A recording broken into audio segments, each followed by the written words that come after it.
Hola Dori, buenas noches.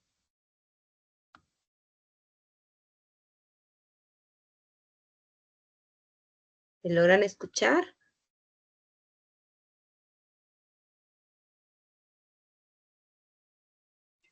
Sí se lo escucho, profesor.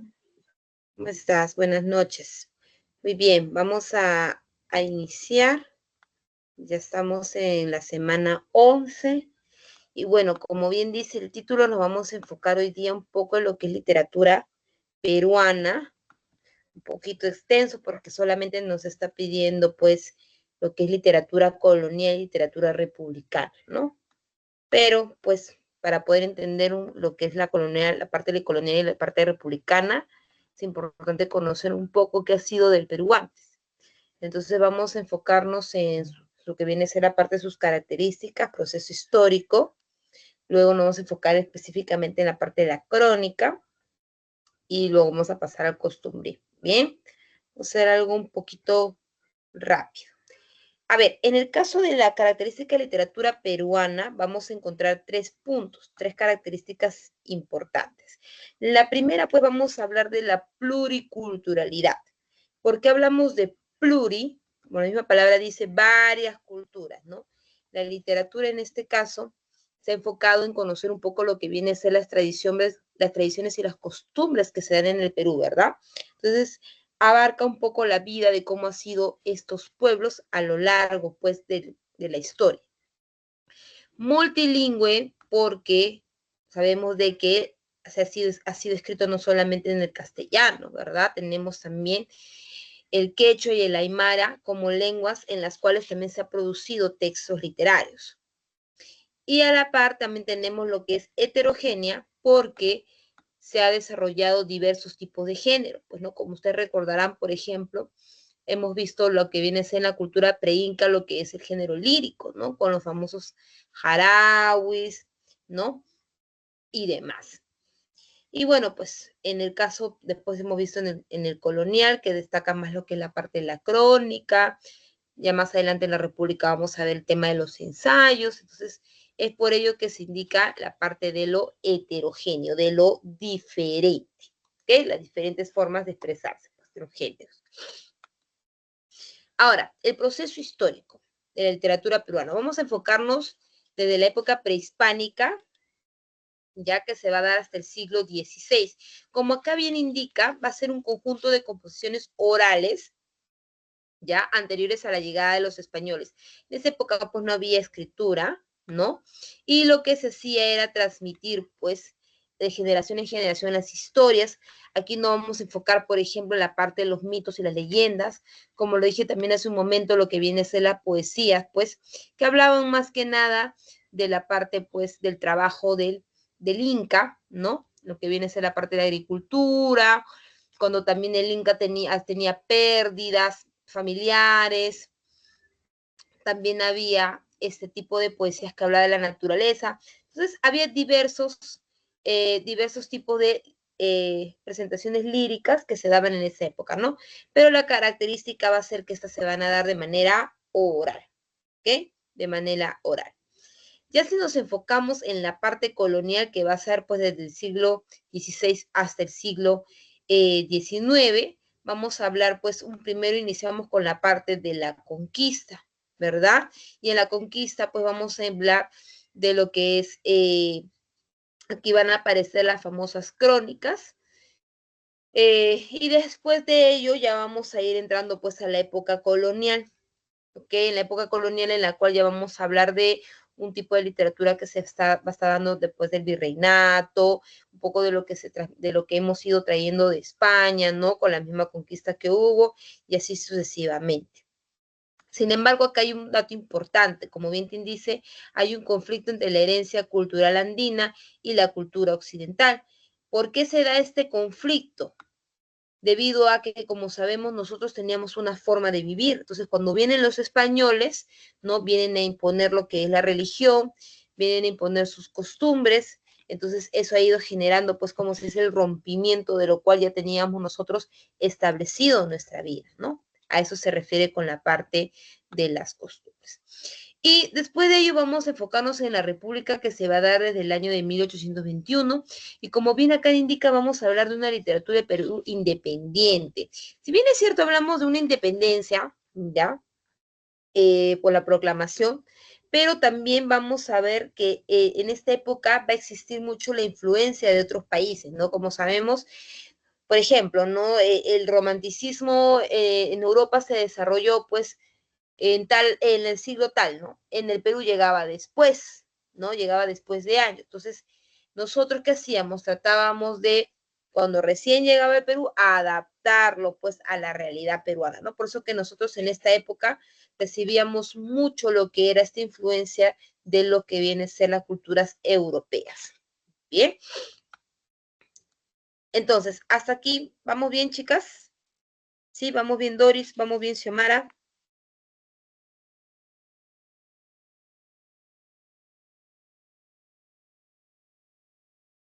Ok, parece que sí.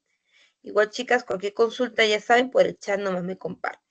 Vamos a hablar de la época colonial. Bien, aquí va a destacar mucho lo que es la parte de la crónica.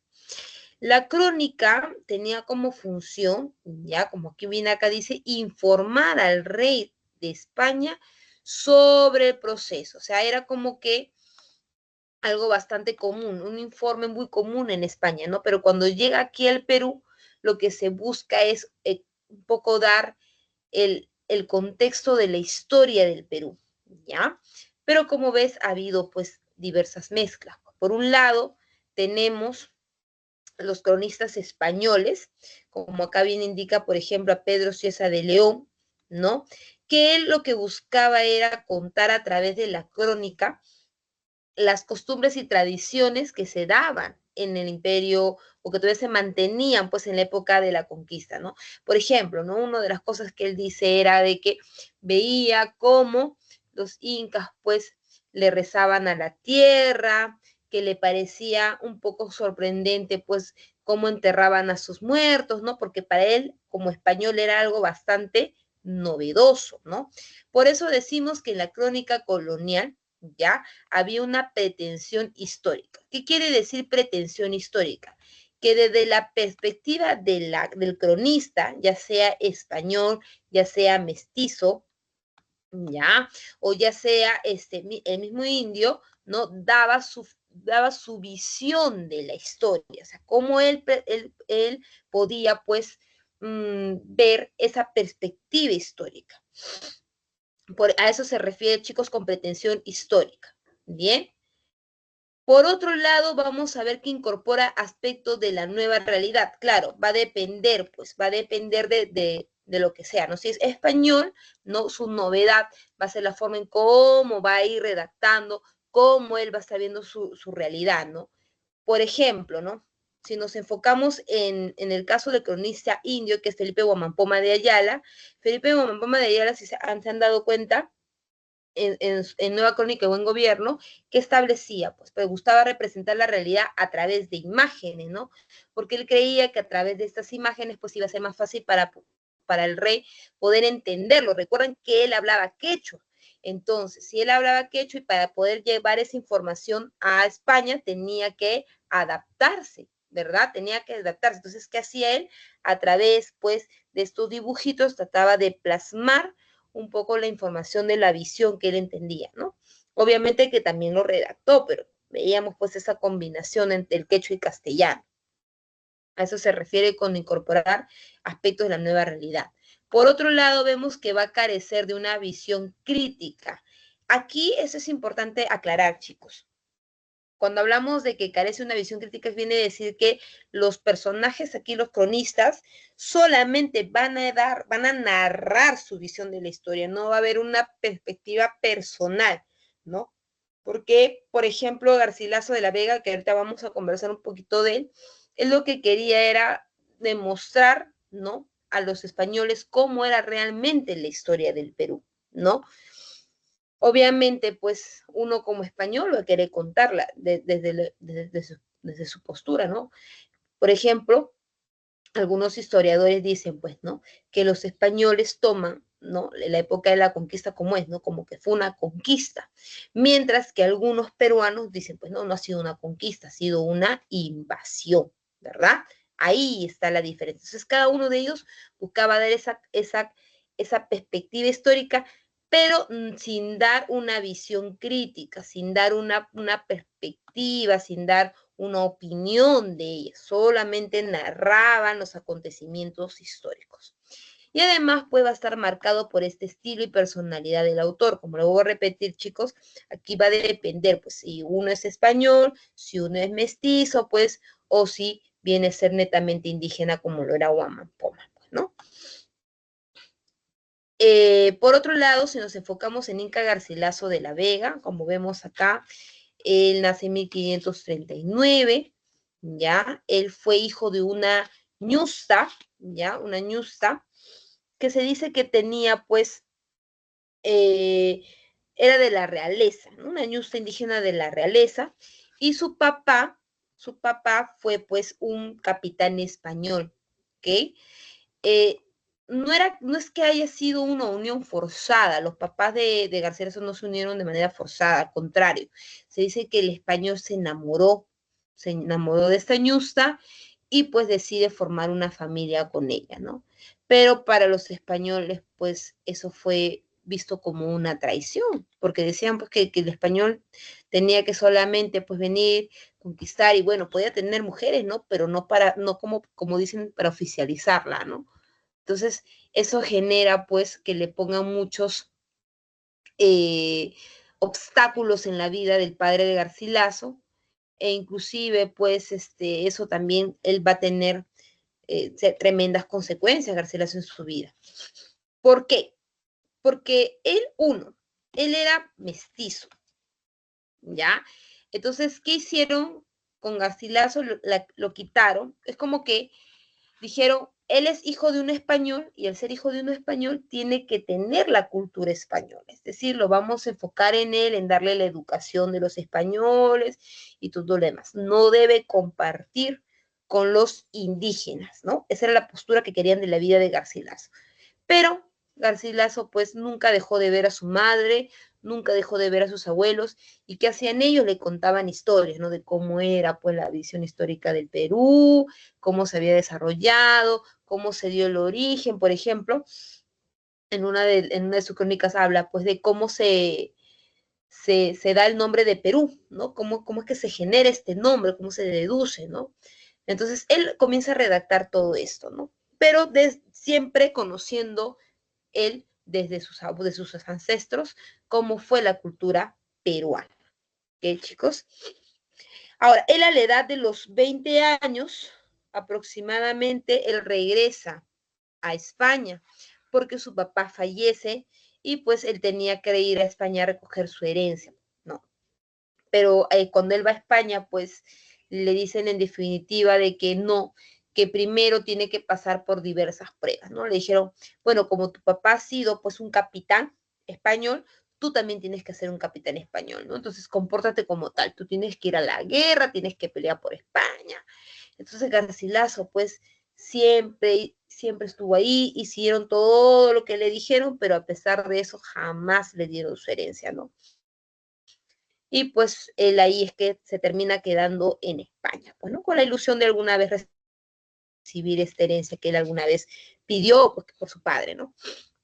Él pues va a generar obras como por ejemplo la traducción de los diálogos del amor de León Hebreo. Y hablamos acá de algo importante con el tema de traducción porque en esa época no estaba acostumbrado a hablarse de este tipo de temáticas, pero Garcilaso como tenía pues, como se dice, este conocimiento, como tenía este tipo de educación, él, por ejemplo, sabía español, sabía quechua, sabía el latín, entonces se dedicó, pues, en España a traducir, pues, diálogos de amor del italiano al español, ¿no? Además, pues, hace una genealogía de García Pérez de Vargas que retrata un poco de cómo era la familia genealógicamente española, de la Florida del Inca, en el cual habla de la expedición, como quien bien dice, de Hernando de Soto, y bueno, el libro más importante que es los comentarios reales de los incas, ¿no?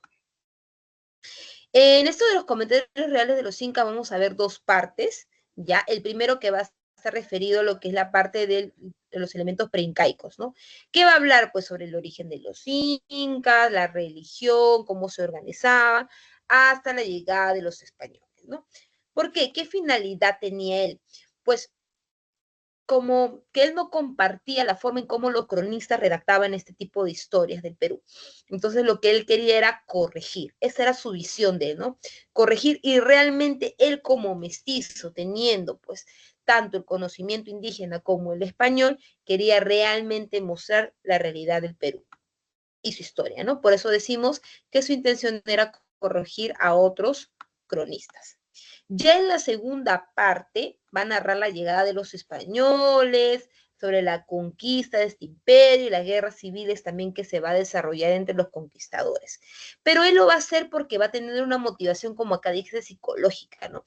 Como justamente le había indicado, su papá había sido mal visto, ¿no? Su papá se había acusado de traición, de que había cometido traición, ¿no? Entonces lo que él quería era mostrar realmente en este libro cosas buenas de su papá, ¿no? O sea, hablar bien de él, que realmente no era como lo estaban pintando los españoles, ¿no? Sino todo lo contrario, que era un hombre fuerte, que era un hombre valiente, que era un hombre que respetaba más de las culturas incaicas, ¿no? Porque su papá no era de los que decía, ay, no, tú por ser inca ya, tú tienes que, ¿no? Trabajar, ¿no? No, su papá era muy, muy respetado en esos aspectos, ¿no? Por lo mismo que recuerden que él estaba enamorada de su mamá, ¿no? De esta ñusta indígena. Entonces, él respetaba mucho este tipo de creencias, este tipo de perspectiva histórica, ¿no? Por eso decimos que aquí él buscaba reivindicar la figura de su padre, ¿no? Hacerlo quedar bien de la sociedad. Bien, hasta aquí, ¿cómo vamos, chicos? ¿Vamos bien? ¿Alguna duda? ¿Dudas, dudas, dudas? ¿Todo bien? ¿Todo bien? A ver. Ok, gracias, Xiomara. Perfecto, gracias, hija. Ok, continuamos entonces. Vamos ahora ya con la parte de la literatura republicana como tal, ¿ya? Vamos específicamente a hablar del costumbrismo, chicos. Para hablar de costumbrismo, ya vamos a situarnos en la que viene a ser ya la independencia del Perú. Ahora, yo te hago una pregunta. Si tú has vivido prácticamente 200 años, pues imagínate, sometido a un tipo de gobierno y que de pronto vengan y te digan, ay, ya eres libre, independiente, vas a quedarte con este incógnita de decir, ahora, ¿qué hago? No, pero yo ya estoy acostumbrada a ser gobernada de esta forma, ¿no? ¿Qué debo hacer después? Ya, eso sucedió con los costumbristas. ¿Qué había pasado? Esta va a surgir a inicios de la época republicana en un periodo desordenado e inestable. ¿Por qué desordenado e inestable? Porque habían personas que estaban a favor de esta libertad, ¿no?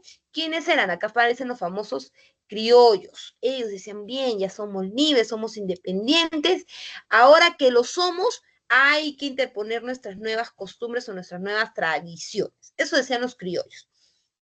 Por otro lado, estaban los conservadores. Ellos decían, no, nosotros tenemos que seguir con el régimen de los españoles, debemos seguir las costumbres y estas tradiciones. Entonces, ¿eso qué genera? Una división. Y al haber una división va a generar esta inestabilidad, este desorden, ¿ya? Por eso decimos que también, además de ello, va a existir un desequilibrio entre esperanzas y realidades, pues, ¿no? Debido a la modernización que contrastan estas desigualdades sociales. Aquí nos vamos a enfocar, chicos, netamente en el centro de Lima, pues, ¿ok? Ahora, ¿qué pasaba? Había, pues, aquí un detalle, como había, ya les dije, había guerra entre los liberales, criollos, y los conservadores, pues, tenían diversos tipos de costumbres. Por un lado, los conservadores, pues, que ellos decían, no, nosotros tenemos que comportarnos bien, tenemos que tener un lenguaje formal, como los españoles, además que nosotros no podemos estar haciendo shows en la calle, tenemos que buscar recibir una buena educación, bailamos solamente en los salones. Eso decía el conservador. Por otro lado estaba el criollo, el liberal, ellos lo que querían era, por ejemplo, hablaban no con formalismo, sino hablaban mucho con refranes.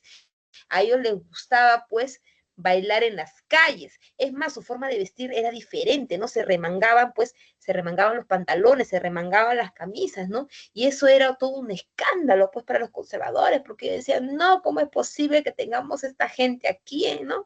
Ellos no pueden venir a imponer, ¿no? Su moda, sus costumbres. Entonces, todo eso genera, pues, como se dice, la contrastación de estas desigualdades sociales. Además de que, recuerden que los que buscaban pues mucho los conservadores era tener como se dice, una educación europea, ¿no? Entonces buscaban a sus hijos enseñarles pues latín, ¿no? Enseñarles, por ejemplo, a hablar formalmente, ¿no? En cambio, los criollos no, ellos eran más como que a lo que venga.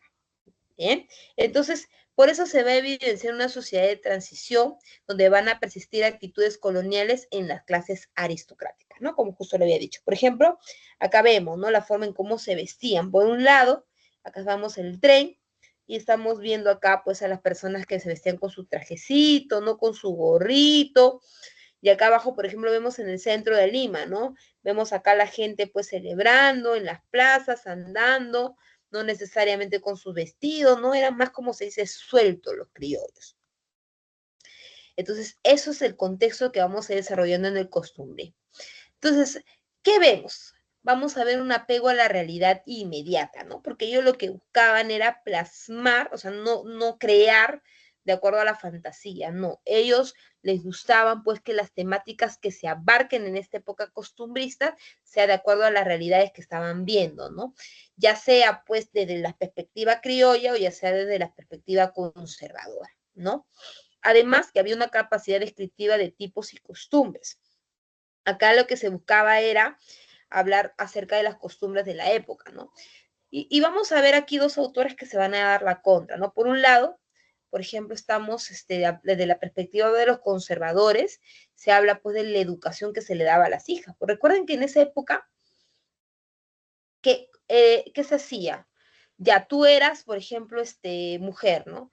Tu deber no era casarte por amor, tu deber era casarte con un hombre que te pueda subir en la clase social, ¿no? Entonces, ¿qué hacían los padres? Buscaban, pues así sea viejo, ¿no? No importaba, con tal de que sea una persona con dinero y que te pueda dar clase social, te casaban, ¿no? Entonces, ese tipo de costumbres, ¿no? Buscaban plasmarlos en las obras, ¿no? Por eso que decimos esta capacidad descriptiva de los tipos y los costumbres. Además va a haber una tendencia satírica.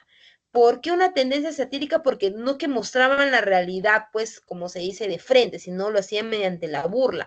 Por ejemplo, no sé si ustedes han escuchado del famoso niño Goyito, ¿no? Que era no hablamos de un niño, por si acaso, no estamos hablando de un niño.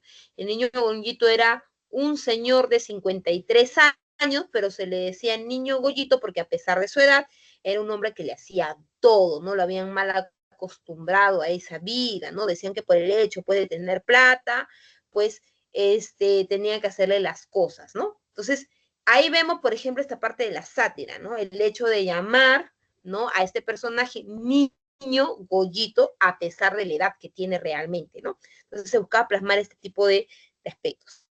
Además, pues que éramos un tono realista, es decir, nada fuera de la realidad, pero a la vez era un tono panfletiario, ¿no? Que buscaba, pues, plasmar, como les digo, pues a través de la burla, de la sátira.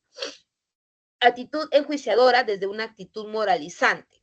Si bien es cierto, no había acá una moraleja, chicos, pero sí dejaba una enseñanza, ¿no? Como que, mira, por este tipo de educación que recibe tu hijo, por este tipo de actitudes, le va a pasar esto, ¿no? Este va a ser el final que va a recibir, ¿no? Entonces, a eso se refiere con actitud, moralizante, ¿no? Dejaban una enseñanza de todas maneras en las obras. Además, pues se muestran costumbres preferentemente de la ciudad, como por ejemplo acá vemos el caso de las tapadas, ¿no? Ya sabemos que las tapadas eran las mujeres, pues, solteras, ¿no? Al cual los hombres podían pretender, ¿no? Solamente podían verle un ojito, ¿no? A diferencia quizás puede una mujer que podía estar toda descubierta hasta el cabello, hasta el lado de aquí, ¿no? Que significaba que ella era una mujer casada, ¿no? Entonces, esas costumbres, ¿no? que se daban en esta ciudad, específicamente en el centro de Lima, eran aquellas que se buscaba plasmar en las obras. Además, pues recuerden de que en esa época lo que resaltaba mucho era el periodismo, el teatro y también la poesía satírica, ¿no? Por ejemplo, lo del niño Goyito fue un artículo, ¿no? Que se buscó plasmar en los periódicos con el fin, pues, de demostrar.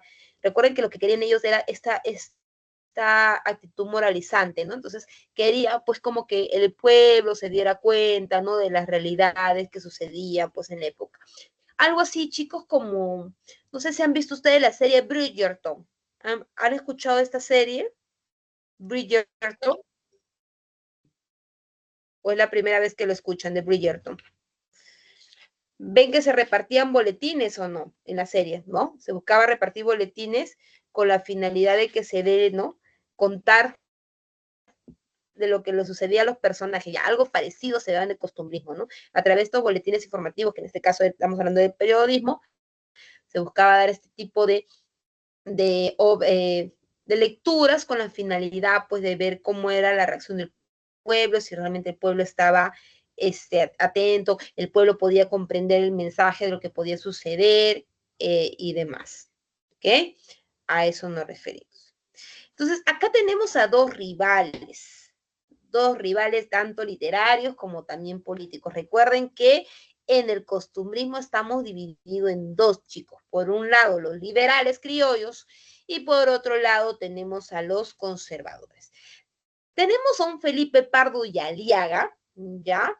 Que va a representar, como bien dice acá, al anticriollismo. Él va a estar en contra, ¿ya? Va a estar totalmente en contra de esta actitud. Él hablamos de un personaje, pues, que escribía pues, con formalidad, un personaje, pues, que tenía, pues, bastante esta actitud moralizante, ¿ok? Y por otro lado, pues además que él también había recibido muy buena educación. Recuerde que su papá fue presidente del Perú, entonces había recibido, como se dice, la mejor educación. Y tenemos por otro lado Manuel Asensio Segura, ¿ya? Que Manuel Asensio Segura también fue una persona se podría decir media clase, de clase media a alta, ¿no? Los dos, ¿ah? De media a alta. Solamente que Segura, pues, él representaba el criollismo, es decir, a él le avivaba mucho esta esencia, pues, de los pobladores. Se dice que inclusive él iba a las placitas, le gustaba observar, ver cómo la gente bailaba, le atraía las costumbres, ¿no? Y no veía para nada mal, pues, el hecho de poder enseñar también al pueblo cómo era este tipo de costumbres de la sociedad, ¿no? Por eso tenemos acá la diferencia, ¿no? El anticriollismo con Felipe Pardo y Aliaga y por otro lado con Segura lo que viene a ser el criollismo, ¿no? Felipe Pardo y Aliaga, pues era una persona que le gustaba hablar mucho de lo que viene a ser la educación, ¿no? Era como que hay un libro que me acuerdo muchísimo de él, que se llama Frutos de la Educación, como la misma palabra dice, frutos de la educación, o sea, la educación que reciben los hijos, ¿no? ¿Qué fruto le van a dar, ¿no? Y acá habla, pues, de este personaje que viene a ser Pepita, ¿no? En la cual Pepita, pues, se la iban a obligar a casar a Pepita con se podría decir un primo lejano, Bernardo, ¿no? Pero sus papás lo obligan a casarse, pues, solamente por el hecho de que el primo hermano tenía plata, pues, ¿no? Entonces, de pronto llega un extranjero, un inglés, entonces sus papás cambian de opinión y le dicen, no, hijita, mira, tú tienes que ir a casarse con este inglés porque este inglés te va a dar economía, es más, te vas a ir a Inglaterra, ¿no? Aprovecha. Entonces la chica se moría de coqueteo, pues, con el pobre muchacho hasta que el chico dice, ya, acepto, ¿no? Y ya estaban, pues ya estaban en planes de casamiento, eh, y ya estaban con el compromiso, pero resulta que la chica, esta Pepita, ¿no? Como dice Pardo Aliaga, no había recibido o no tenía pues esta capacidad moralizadora. ¿Por qué? Porque decía que era una coqueta.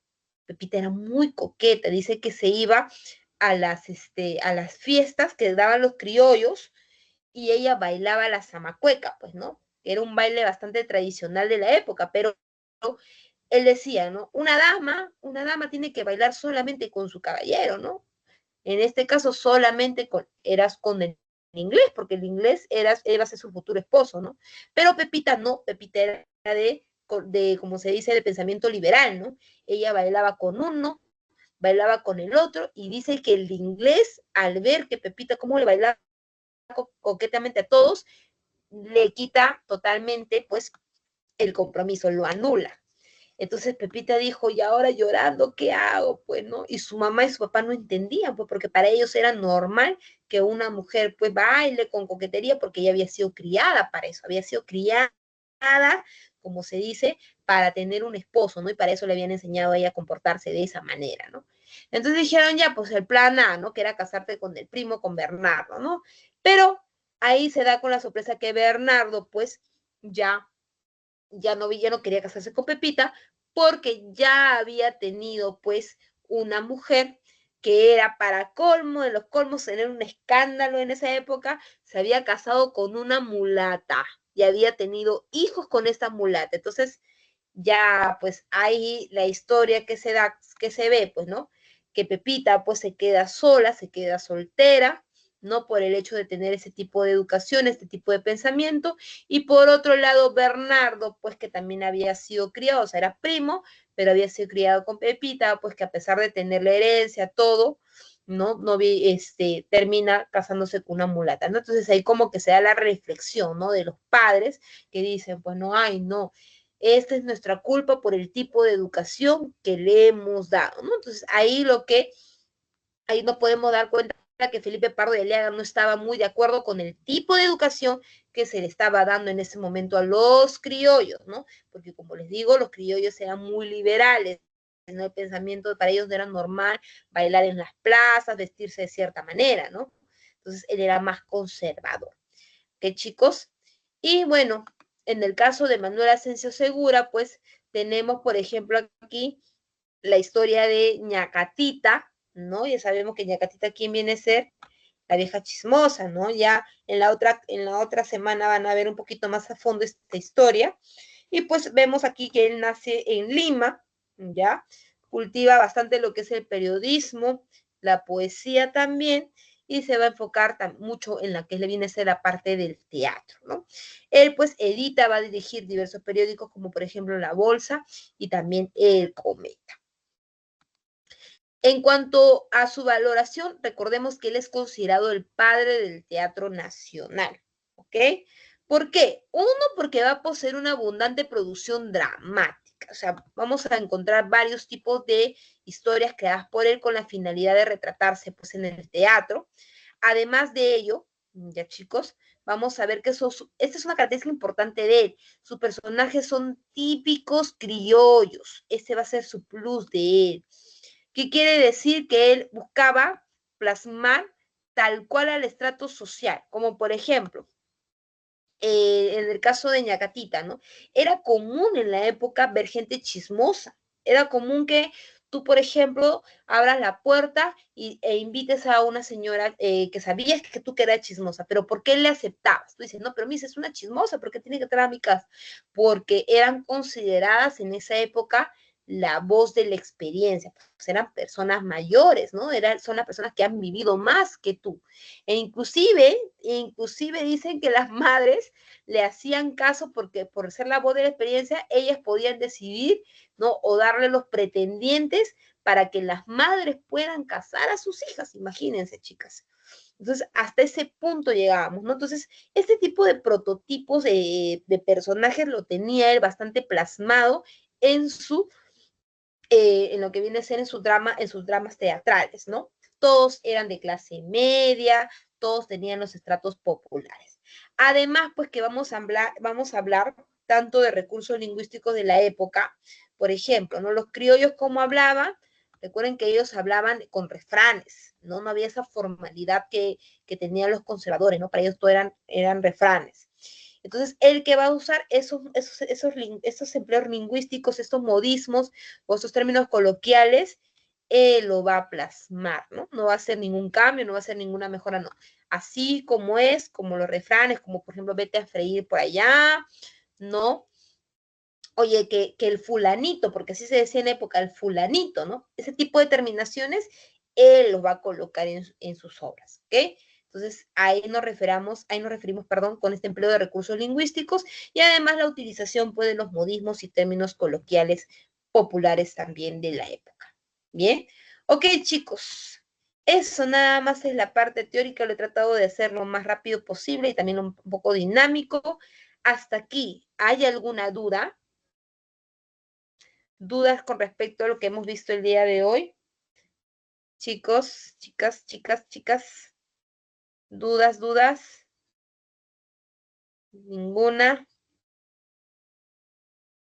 ninguna, Dayana, Doris.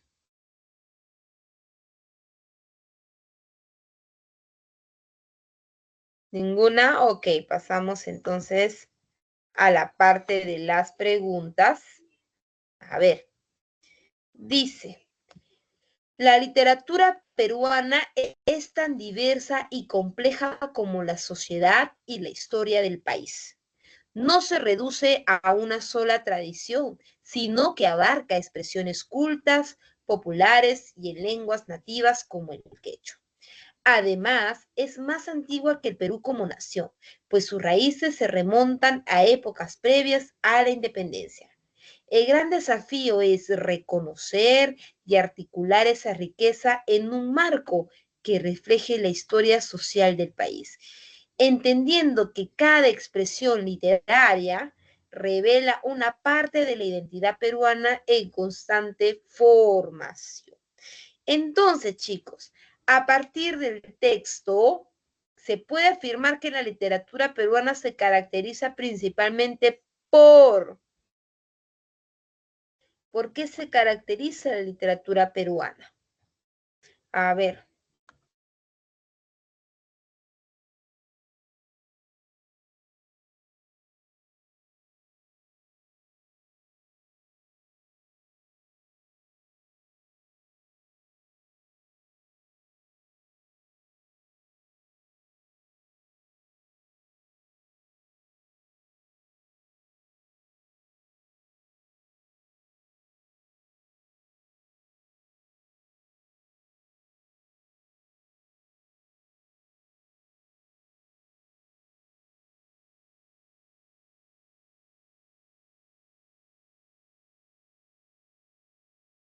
A ver, chica, ¿me están escuchando?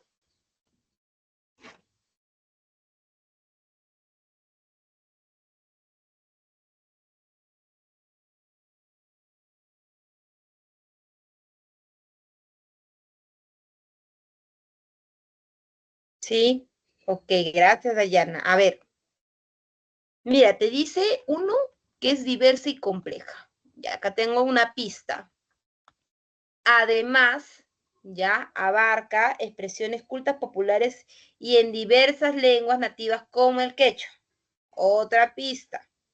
Hablamos de culturalidad, hablamos de diversidad, ¿verdad? Te está diciendo. ¿Qué más?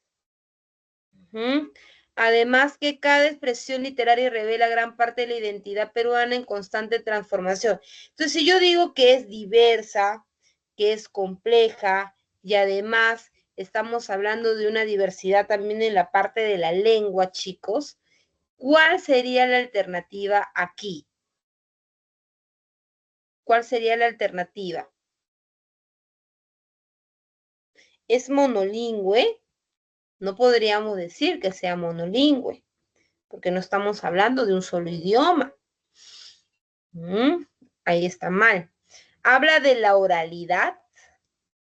Hablamos de una tradición oral. Solamente se desarrolla una tradición oral. ¿Cuál sería la alternativa, chicas?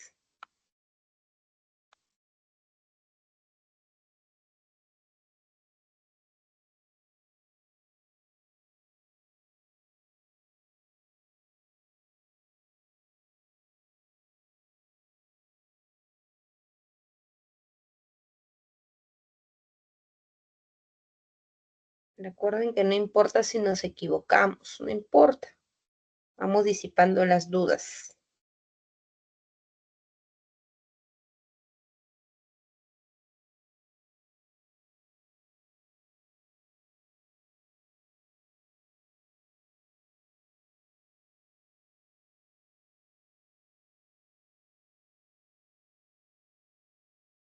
Ley.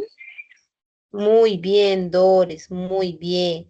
Estamos hablando, ¿qué podemos expresar, no? Que hay diversidad y coexistencia de varias tradiciones literarias, ¿no? Que como justamente dice acá al inicio, diversa y compleja, y además, pues, ¿no? Que no se reduce a una sola, sino que abarca diversos tipos de expresiones, ¿no? Tradiciones literarias. Ok, muy bien. Vamos con la 2. Con respecto al valor de verdad o falsedad de los siguientes enunciados sobre las épocas de la literatura peruana, marque la alternativa que contiene la secuencia correcta. A ver, dice, la época prehispánica, estamos hablando de antes de la llegada de los españoles, se caracteriza por la transmisión oral de relatos y mitos. A ver, ¿qué decimos? ¿Propias de la cultura andina o no? Si hablamos de prehispánica. ¿Verdadero? Muy bien, verdadero. ¿Mm? Todo era oral en esa época, pues. La transmisión oral. 2. Durante la época colonial, la literatura en lenguas originarias desapareció por completo debido a la imposición de la cultura occidental.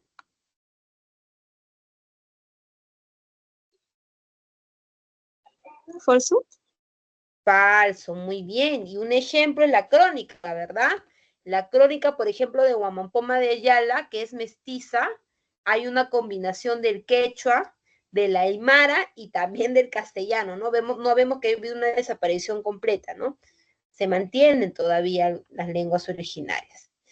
3. En la época republicana, la literatura peruana asimiló influencias extranjeras sin dejar de lado la tradición andina.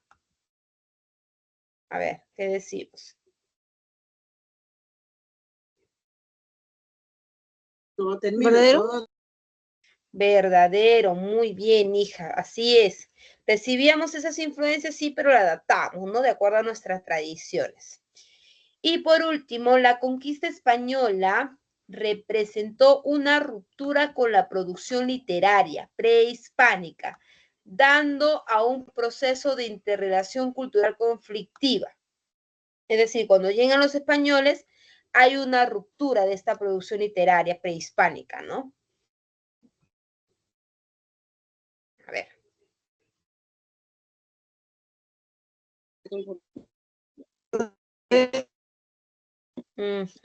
Muy bien, hija, claro, se da esta ruptura, ¿no?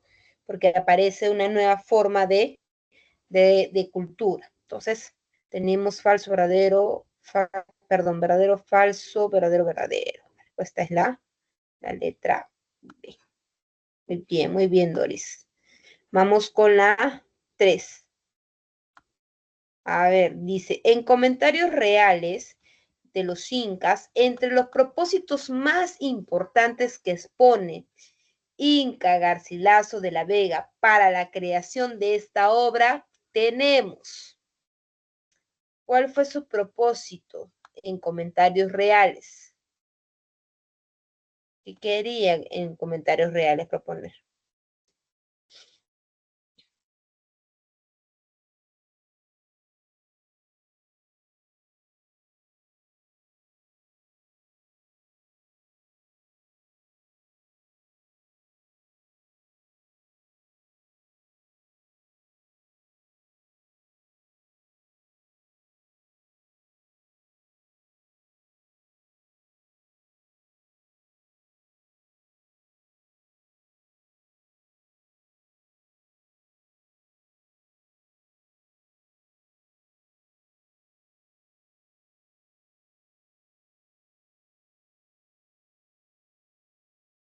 Recuerdan que él tenía un propósito, ¿no?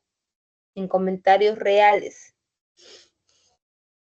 ¿Cuál era este propósito? Si nos enfocamos por ejemplo, al comentario real, el primero, la primera parte, ¿cuál fue su propósito de esta primera parte?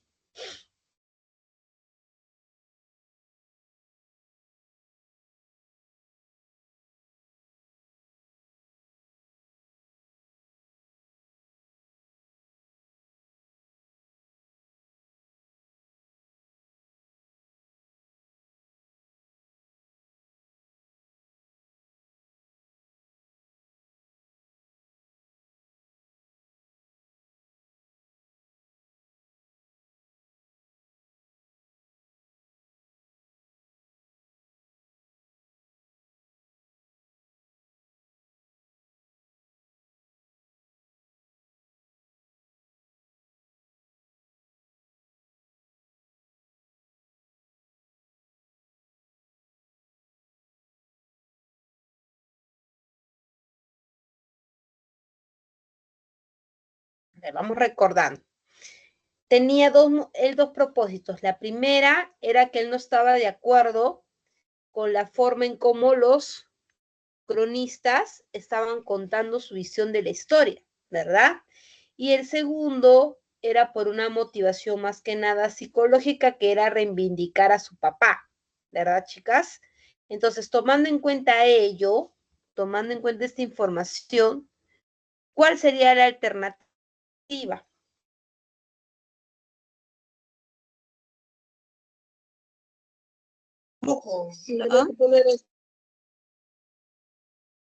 En este caso, la alternativa sería la C, sería la C. A ver, ¿por qué no la A? Porque recuerda que acá dice dar testimonio de las hazañas de los conquistadores y justificar la colonización del Perú. Él no quería justificar realmente cómo se dio la colonización, sino acá sí nos percatamos, dice, él quería, uno, enseñar a la gente cómo era realmente la grandeza incaica, cómo era la organización, ¿no? Cómo era su origen, y a la par quería enmendar los errores, pues, de los otros cronistas. Recuerden que él no estaba de acuerdo, ¿no? Cómo estaban ellos, como viene explicado la historia del Perú, ¿no? Entonces, por ello la alternativa viene a ser la C. A ver, en el caso de la 4, con respecto al siguiente fragmento de la primera parte de comentarios reales del Inca Garcilaso de la Vega, marque la afirmación correcta. Dice, para atajar esta corrupción me sea lícito, pues soy indio, que en esta historia yo escriba como indio con las mismas letras que aquellas tales dicciones se deben escribir. Y no se les haga de mal a los que las leyeren, ver la novedad presente en contra del mal uso introducido, que antes debe dar gusto leer aquellos nombres en su propiedad y pureza. Y porque me conviene alegar muchas cosas de las que dicen los historiadores españoles para comprobar las que yo fuere diciendo, y porque las he de sacar a la letra con su corrupción, como ellos las escriben, quiero advertir que no parezca que me contradigo. A ver, mira, acá hay un dato importante. Dice, y porque me conviene alegar muchas cosas de las que dicen los historiadores peruanos para comprobar las que yo fuere diciendo, y porque le debe sacar la letra con su corrupción. Mira, acá la postura de un poco de Garcilaso, ¿no? Que tiene respecto a ello.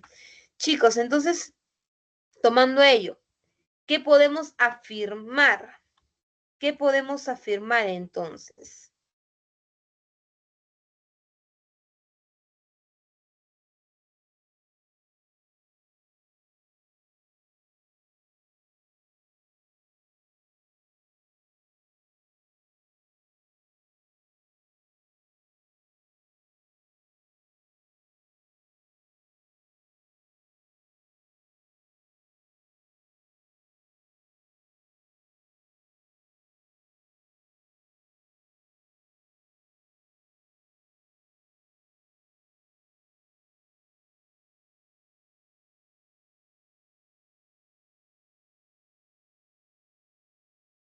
¿Qué puedo resaltar ahí?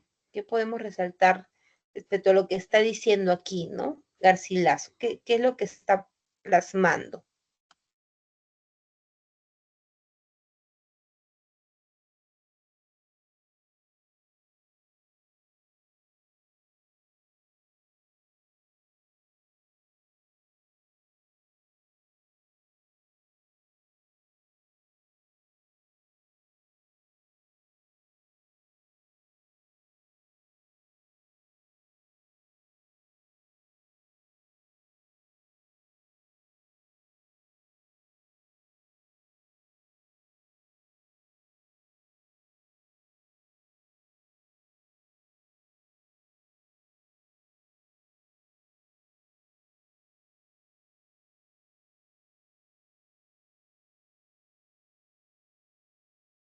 ¿No es una crítica?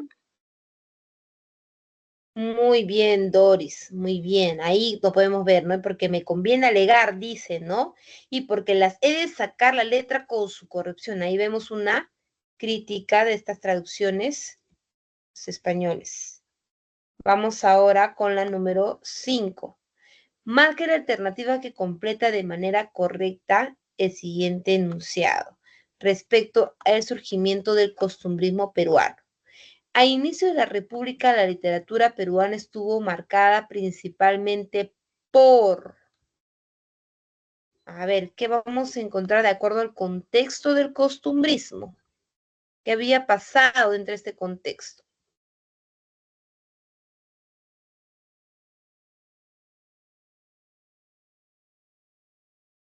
A ver, ¿qué había pasado en este contexto?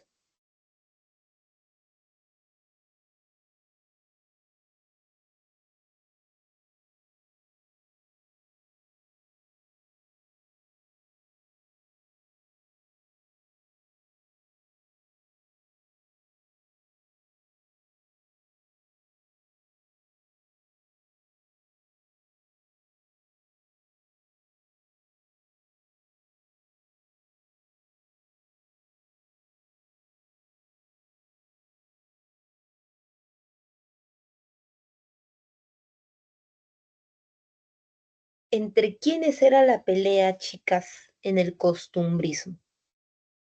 ¿Entre quiénes estaba esta disyunción, este conflicto?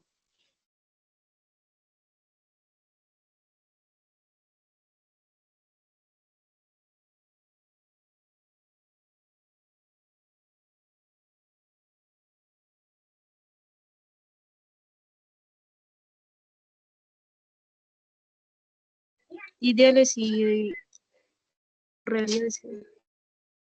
Ujú. Claro, ¿no? Ahí vamos a encontrar, pues, que estaban las ideologías, por un lado, liberales y capitalistas, ¿no? Recuerda que la parte capitalista, pues, lo tenían los conservadores, ¿no? Todavía tenían las costumbres, pues, europeas, ¿no? Las españolas. Ujú. Muy bien. 6. A ver, dice, no es posible estar mejor. El amor al orden cunde, la hacienda va de primor y la instrucción se difunde. Gobierno tan bienhechor forzoso será que funde la gloria de este hemisferio. Este ocupa un ministerio. Esto se lo lleva el diablo, el desorden que se nota. No lo ataja ni San Pablo. La hacienda está en bancarrota y yo no sé, yo lo que hablo, o hace este gobierno idiota del país un cementerio. Este quiere un ministerio. A ver, el tono empleado en el fragmento del poema El ministro y el aspirante de Felipe Pardo y Aliaga se caracteriza principalmente por, a ver, espérenme aquí porque no sé por qué no se copió. A ver, aquí al inicio, ¿cómo se está presentando el gobierno, chicas? Te dice, ¿no? Que como que va todo bien, ¿no? Como que como bien dice, la hacienda, vamos a ver un contraste, ¿no? Dice, la hacienda va en primor. Inicia hablando bonito, ¿no? La hacienda va en primor, gobierno también hechor, pero si nos vamos más abajo, vamos encontrando otra cosa, ¿no? Que te dice, la hacienda está en bancarrota, ¿qué más? Del país un cementerio, dice gobierno idiota. Entonces, si nos fijamos en este contraste, ¿qué característica vamos viendo aquí? ¿Qué es lo que caracteriza este tipo de lenguaje?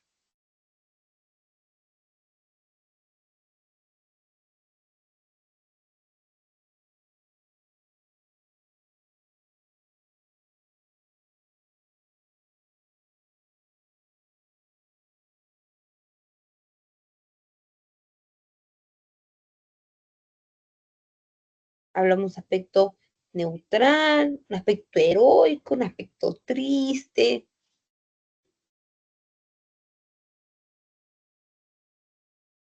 ¿Está hablando de qué? ¿Cuál es la temática?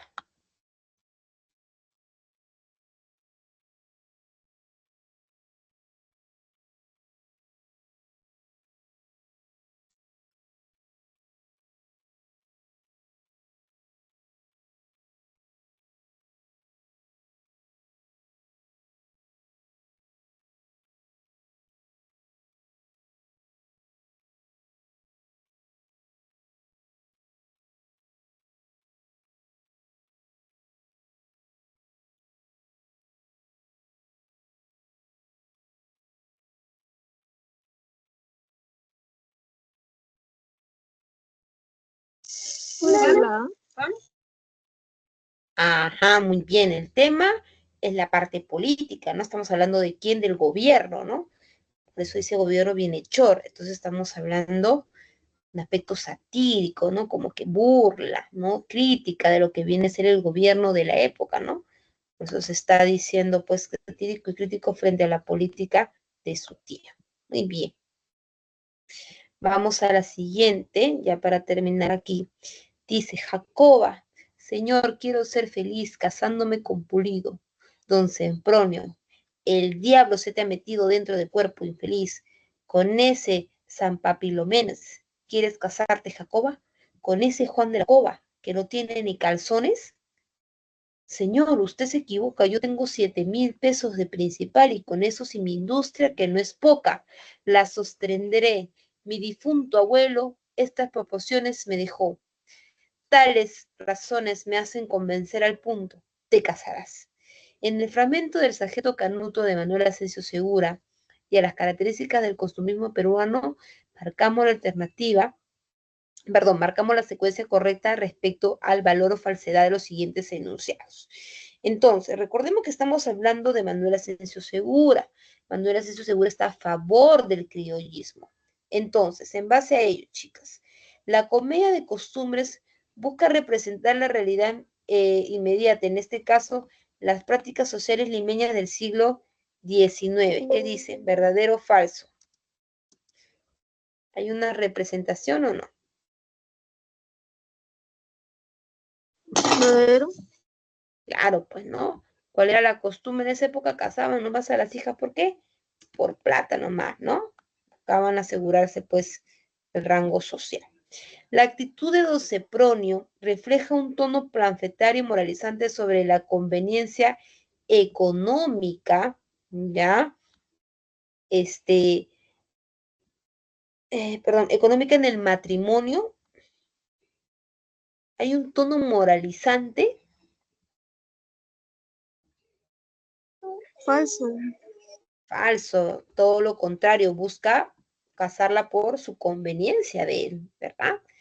La comedia de costumbres se apoya en la exageración de rasgos sociales para provocar la risa y la reflexión crítica.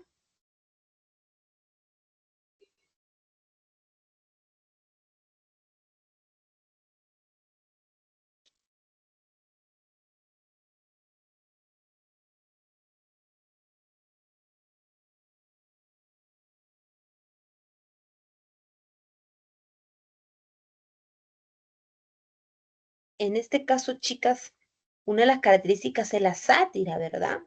¿Y por qué será la sátira? ¿Por qué hablamos de la sátira? ¿Qué buscaba la sátira?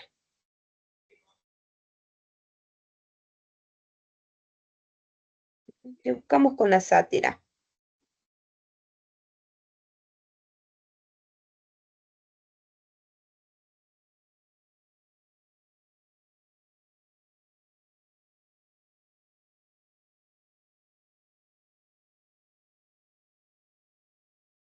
Por ejemplo, mira, acá te dice, ¿no? Con ese Zampalemimones, ¿quieres casarte? Acá hablamos un rasgo informal. Con ese Juan de la Cova que no tiene ni calzones, acá hablamos de una exageración, ¿verdad? Acá hablamos de esa exageración. Ahora, ¿por qué? ¿Por qué estamos llegando a esta exageración? ¿Qué busca lograrse con esa exageración? Podemos decir que busca, chicas, provocar la risa y a la vez la reflexión crítica, ¿sí o no?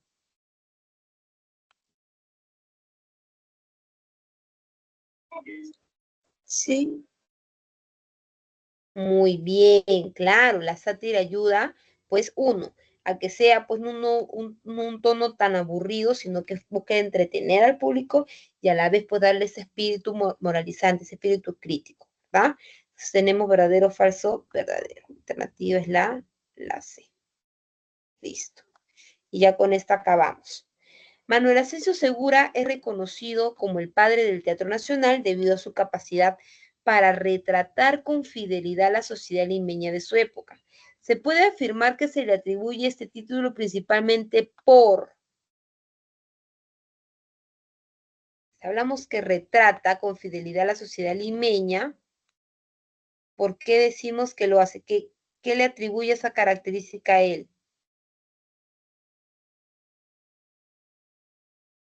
Si busco retratar, ¿qué uso yo para atribuir esa retratación?